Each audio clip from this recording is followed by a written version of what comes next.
Hi and welcome. I'm HR and this is Homebody Rundown, and this video is week 4 of a 6-week pantry challenge. Currently our 2 oldest are off at college, so this week it is just myself, my husband, and youngest child at home. My husband and I eat a mostly pescatarian diet. Youngest child does eat chicken, but she usually just makes that herself, and so there's not much, if any, of that in the video. The idea for me with the pantry challenge is to go through the food we have in the house and use up items that need to get used up. Maybe they're things I don't cook with normally and are a little outside my comfort zone, or they're getting near their expiration date. I'm also trying to make extra room, especially in the deep freezers, because I want to do an Azure standard order. That is a bulk food order I do. And I want to get that hopefully next month, so I need room in the freezer for that. Making something new today. It is from this America's Test Kitchen bread illustrated book. I'll link that in the description below. This is a recipe I'm following for, well, kind of following as usual, for garlic knots. You are supposed to follow instructions to make up a garlic butter, but I already had roasted garlic in the freezer, so I got that out. I roast the garlic with olive oil. So I added 1 tablespoon of melted butter to about a tablespoon of garlic. They specifically mention how many cloves to use, so I'm not sure how many cloves are in this amount of chopped garlic. Hopefully it's not going to be too strong of a flavor. Spraying the KitchenAid mixer bowl with some avocado oil and putting the dough in there. I know a lot of bread recipes say to cover things with plastic wrap. I don't usually do that. I usually just use a tea towel or a tea towel and a plate. And it's just because I don't want to bother with plastic wrap. I'm sure a lot of these recipes would go better if you did use plastic wrap. All right, here's the dough. It's been in the oven. My oven has a proof setting, so it was in there for an hour and a half. I am wearing gloves because my skin has been cracking. It's very dry, so this way I don't have to keep washing my hands. At this point, I have to roll the dough out and cut it into strips in order to make the knots.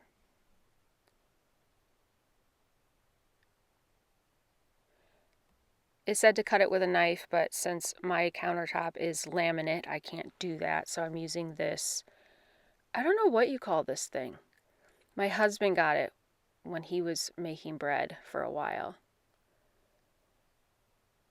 A scraper?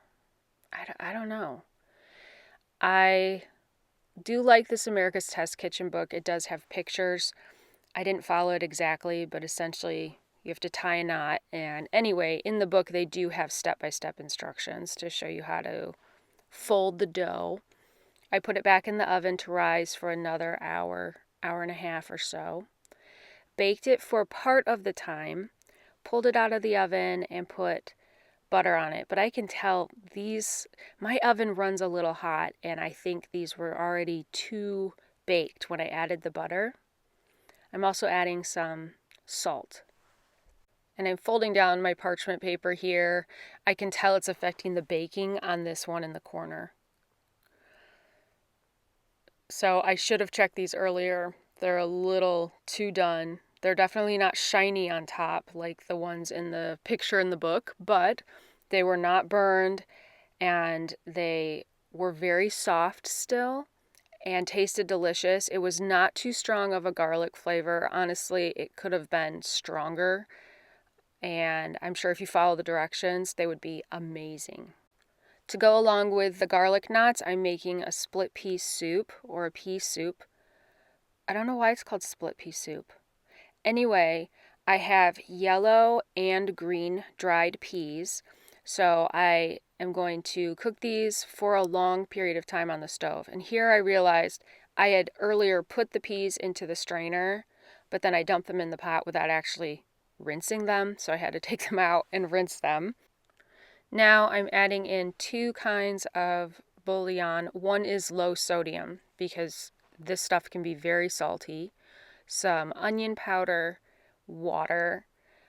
I decided to add black pepper and about a teaspoon or 2 teaspoons of the roasted garlic from the freezer. Brought this up to a boil, and now I will let it simmer covered, but I will keep checking it because I do not measure. I have to keep an eye on the amount of water that's in the pot. Sometimes it boils down too much and I have to add in a little bit more. Now, at this point, I have removed it from the heat and it has cooled down for a few minutes. It's still steamy though, and I'm using my immersion blender, so I make sure I'm not very close to it, and when it splatters, it could burn you, so please be really careful.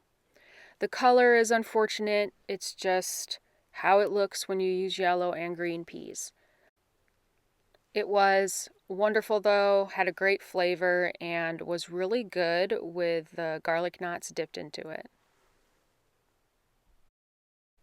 For lunch on this day, I am going to fry some sweet potatoes that I got out of the freezer.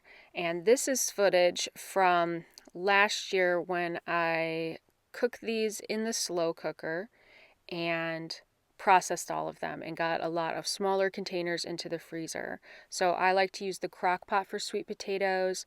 I do pierce them with a fork or a knife. Be really careful because when they're hard, it's easy for the knife to slip when you're trying to put a little hole in them. And I do also add a small amount of water to help steam the potatoes because they are in here for hours, but follow the instructions for your slow cooker. These I cooked on low for hours. They weren't done enough, so I did put it on high for maybe the last hour. I used tongs to get these carefully out of the slow cooker and put them on a cutting board so that I can use a knife and slice them open and let them cool before I try to handle them. They're always cooked really well when I use a slow cooker. This is really soft now and easy to scoop out the insides. Probably one of the main reasons I like to do it like this is because I do not want to peel sweet potatoes before I cook them. So I scooped out all of the potato flesh and got those into containers for the freezer. I do label things because, especially to see how old they are, and I try to use things up within a relatively short amount of time, although that doesn't always happen. To go along with the sweet potatoes, I am going to make a bag of frozen kale. Into this pan, I put avocado oil. I had some red onions that were in the refrigerator and needed to be used up. This is salt and black pepper, garlic powder, onion powder mix, and a little more of that roasted garlic from the freezer. Also adding Trader Joe's mushroom umami seasoning. To a cast iron pan, I added olive oil, the defrosted sweet potatoes, and kosher salt. And you can see here the frozen kale that I get from Whole Foods. There are a lot of stems and they require a long cook time. And I don't have a ton of time, so I'm adding in water and I'm going to let these steam. Once the stems were tender, I finished it with lemon juice and I had vegan butter that needed to be used up. And that worked really well in this. To go along with the sweet potatoes and the kale, I am just frying up eggs. And this makes for a really easy lunch. I like to use cast iron. If I add a little oil, it's very non-stick for the eggs. This was a really good lunch. I paired it with some hummus and these little naan breads from Costco. I had put some of them into the freezer, so I had gotten those out yesterday. It is a pantry challenge, but I am buying a few things every week. The total for these 5 items was $30.39. Making black bean burgers for dinner tonight. The recipe is by KENJI LOPEZ-ALT. I don't have all the ingredients, so I can't follow it exactly. Getting the black beans, these are cooked black beans, into the oven to dry and split open a little. And you are supposed to bake these on foil. I used parchment paper. Foil would obviously be better. It wouldn't retain moisture like the parchment paper can. Using the food processor to chop some salted roasted cashews. To a cast iron pan, I'm cooking the onion in oil, and I did not have a poblano pepper, so added a green pepper and some green chilies that I had in the freezer. They are spicy. The beans are dried out and started splitting open, so those are good, letting them cool for a few minutes. And finishing cooking the onion and peppers with some chipotle in adobo sauce and the roasted garlic. Rough chopped the beans once they cooled down. And I have to stop using this bowl. It is stainless steel and looks so trippy on camera. I'm so sorry. But into the bowl are the cooked onion pepper mixture, the chopped beans, which I forgot to add in the feta cheese, so I had to get that chopped in the processor as well and added to the bowl. Adding in the panko breadcrumbs, an egg, mayo, and those chopped cashews are also in here. Using my hands to see if it's holding together, and it seems pretty good. And I like to use this a measuring cup of some sort just to make them all a consistent size. I was not squishing the mixture in there really hard though. It's just a rough estimate. And then using my hands to form a patty, I went ahead and got those all prepped because I still had some time before dinner. Sliced pickles and found a package of sharp cheddar in the cheese drawer. Also, luckily had buns, hamburger buns in the freezer, so I got those out to defrost. I'm going to fry these burgers in a cast iron pan with avocado oil.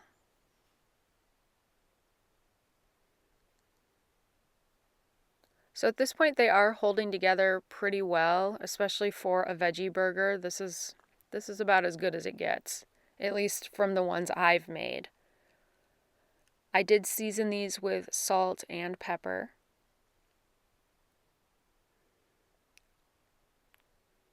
So you can see little bits are falling off, but for the most part, they're holding up.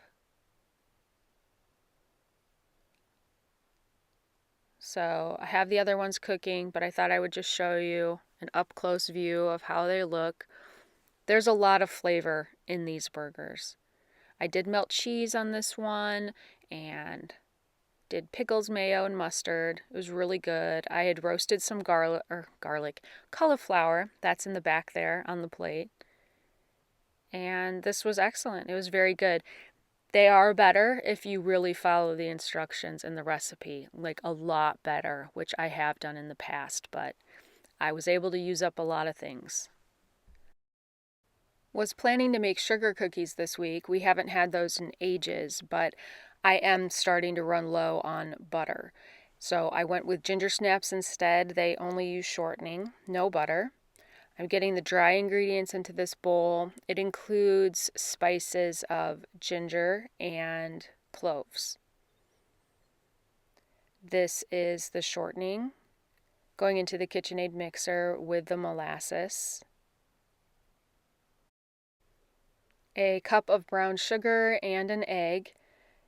Getting that blended together and, as usual, scraping down the sides before I get too far into this. A lot of the ingredients do get stuck on the bottom.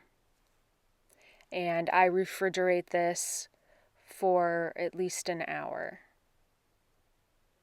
Since the mixer was already dirty, I went ahead and got out the ingredients to do biscuits. And I had already put the attachment, the mixer attachment, into the sink, and I didn't feel like washing it, so I'm trying the bread dough, or the dough hook, for this. This is a baking powder biscuit. Really simple recipe. But right here, as I was pouring the milk, I knew I had made a mistake. I usually do cut the shortening into the dry ingredients first before I add the milk. I don't know how much it really matters, but I usually do that step. And using the mixer probably is not ideal for this dough. It's probably overworked, and if I had been willing to make more dishes, I would have used the food processor with a dough blade. I rolled these too thin. I wanted to try to get 12, and right here, I knew at this point they were very thin. And I don't know why, I thought they'd puff up some, but they tasted good. They tasted fine, but I don't know. They were very, very flat. So I definitely won't roll them this thin in the future. Now back to the ginger snaps. Unfortunately, had some stuff going on, so they were in the refrigerator a while, and they didn't flatten out as much as usual, but it's fine. They tasted good. We do roll them in sugar before I bake them, and here's how they looked. A little overdone. I had to leave them in a little longer because they were so thick. For dinner tonight, chicken pot pie. Well, a vegetarian version of chicken pot pie. This is Corn brand vegetarian chicken. And I didn't have footage of it, but I did get out some pre-cooked chicken from the deep freeze for youngest child, and that's what she had for dinner. Using this bag of mixed vegetables, I don't think I'm going to buy these anymore. They really don't taste very good. I don't know why. I just never liked or like the frozen mixed veggies. I think it's the carrots. They just don't taste as nearly as good as using fresh carrots. So anyway, I pre-cooked or cooked up the vegetarian chicken and the veggies, got them out of the pan, and added butter and oil. Melted that, then added flour. To make a roux, adding in some vegetarian? It's vegetable bouillon. I'm pretty sure it's vegetarian. And then I'm going to slowly add in water, which I did, and then I slowly added in some milk to make a gravy or a sauce. This is a black pepper, garlic powder, onion powder mix. And I had forgotten to add in those minced dried onions, so I'm doing that now. And decided to add a little more.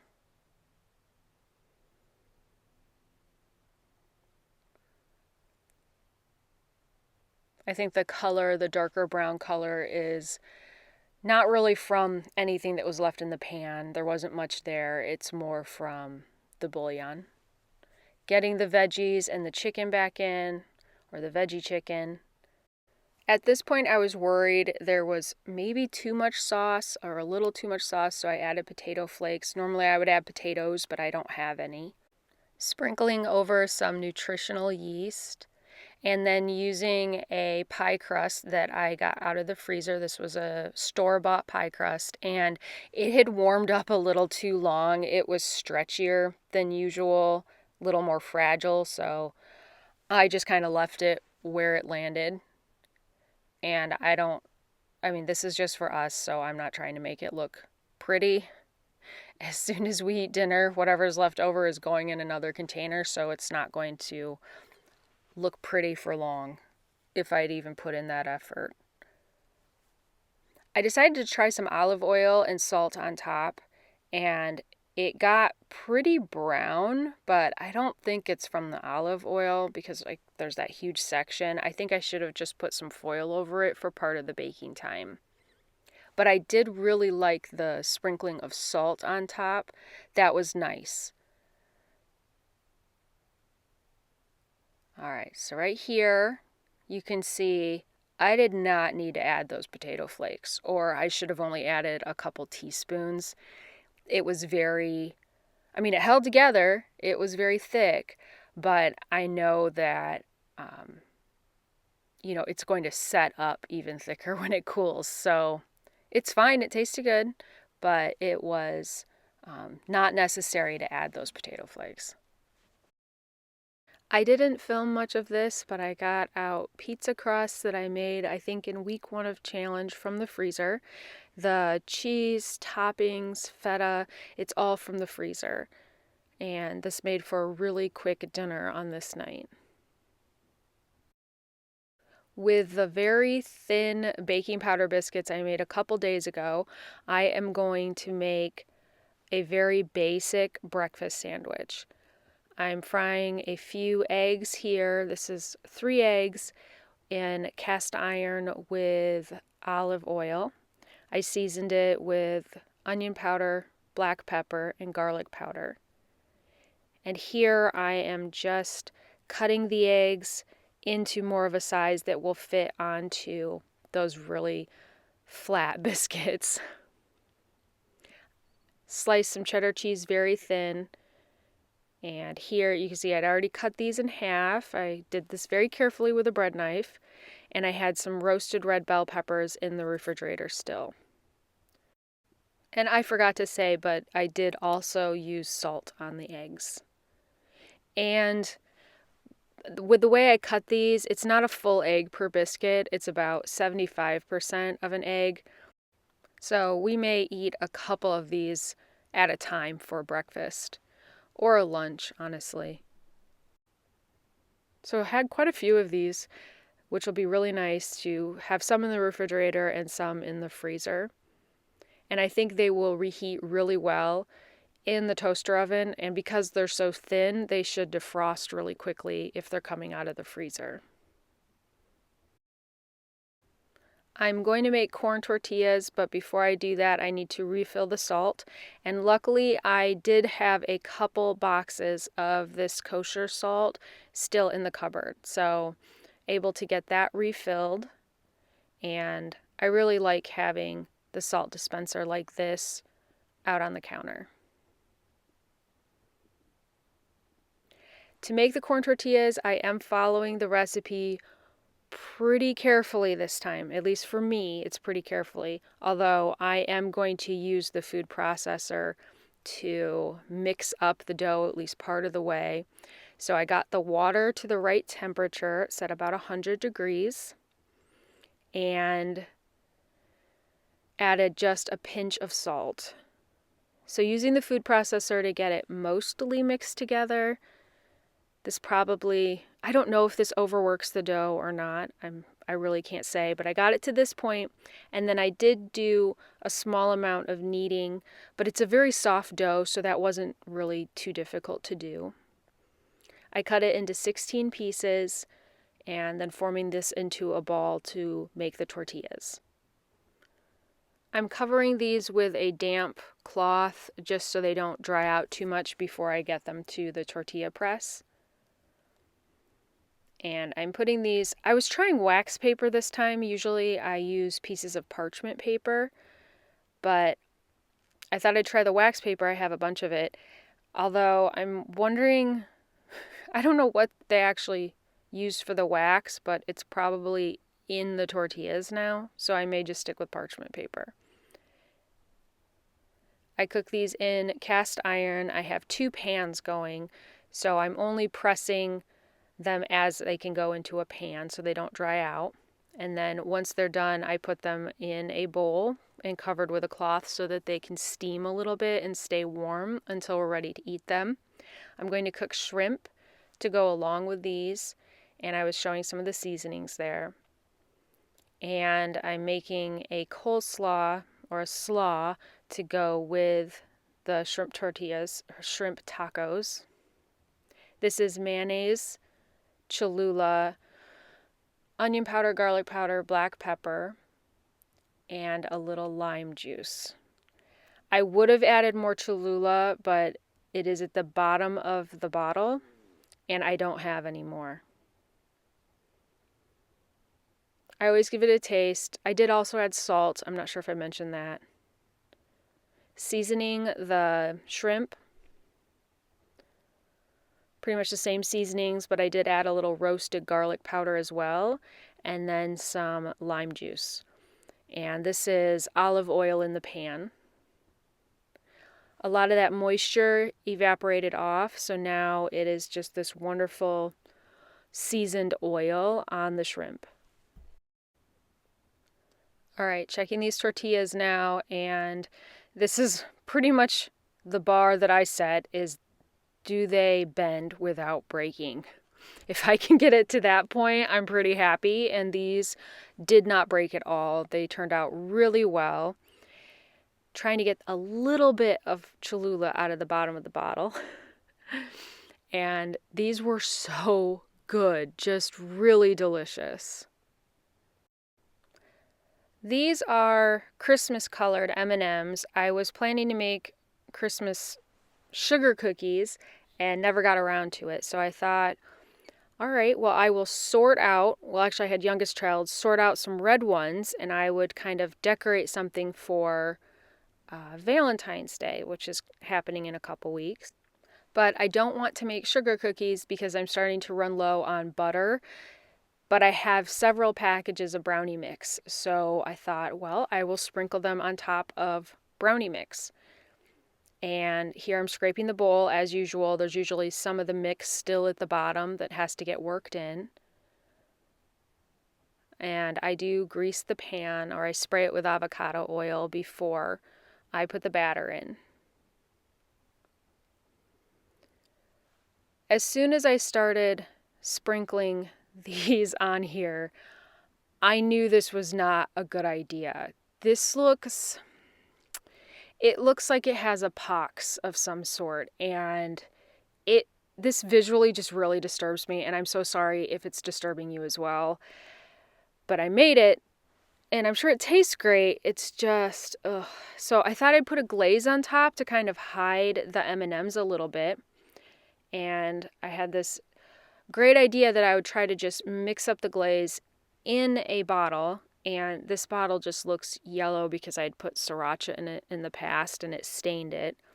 So anyway, I'm trying to mix up the glaze in the bottle. Youngest child is helping me.